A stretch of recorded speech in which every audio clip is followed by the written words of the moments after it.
Bonjour à tous. Aujourd'hui, on va s'intéresser à un message assez percutant tiré du tout dernier chapitre de la Bible. Un texte qui se présente comme rien de moins que l'appel final de Dieu à l'humanité. Alors plongeons-nous dedans pour voir ce qu'il en est.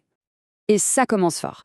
Le message ne tourne pas autour du pot, il pose d'emblée cette question assez directe. C'est une façon bien sûr de créer un sentiment d'urgence, un peu comme si on arrivait à la toute fin d'une grande histoire. L'idée, c'est vraiment de nous faire prendre conscience que le moment présent est dépeint comme un instant critique, décisif. Alors, cette idée de dernière page, c'est vraiment le cadre de tout le message. Il faut bien comprendre que ce n'est pas juste une image littéraire, c'est une métaphore pour notre époque, qui serait en quelque sorte le chapitre final de l'histoire spirituelle de l'humanité. Et juste après avoir posé l'urgence, le texte se tourne vers nous.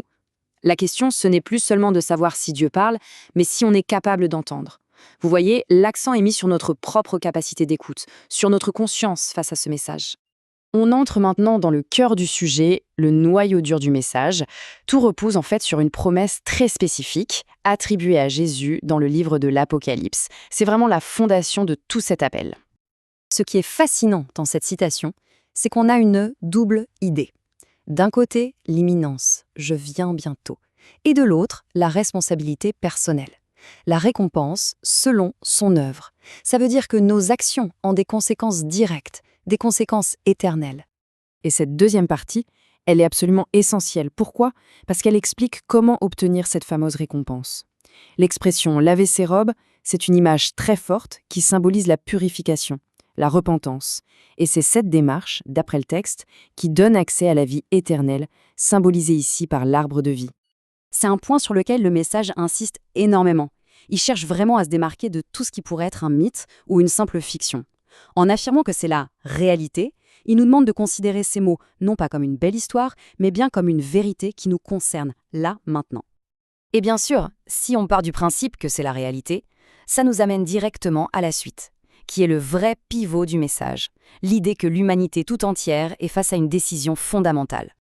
Ce qu'on voit ici illustre parfaitement la nature de ce choix. C'est un choix binaire, il n'y a pas de troisième voie. D'un côté, la vie éternelle, qui est présentée comme la volonté première de Dieu.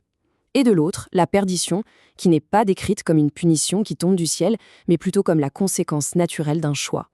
Mais face à ce choix crucial, le texte ne laisse personne dans le flou. Au contraire, il propose un chemin très clair, en 3 étapes, la repentance, la fidélité et l'amour de la vérité.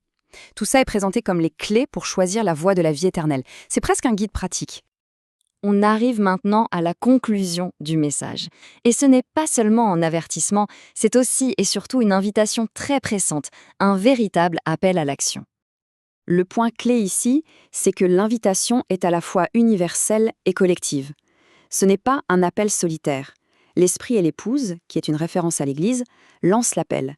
Et toute personne qui l'entend est ensuite invitée à le relayer. Il y a une vraie dynamique de mouvement collectif là-dedans. Et là, l'appel devient très très concret, complètement ancré dans notre réalité numérique. Le message encourage activement son audience à devenir des messagers à leur tour.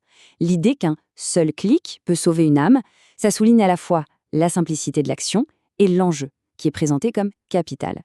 Et tout ça, tout ce message converge vers cette déclaration finale, répétée pour un impact maximal. C'est l'essence même du message qui est résumé ici. L'urgence, la promesse, le retour de Jésus, tout tient en quelques mots. Et alors que notre analyse se termine, le message nous laisse avec cette question en suspens. Ce n'est pas juste une question rhétorique, c'est une véritable invitation à l'introspection. Face à ce qui est présenté comme l'appel final, quelle serait la réponse de chacun? C'est sur cette pensée que le message nous laisse réfléchir.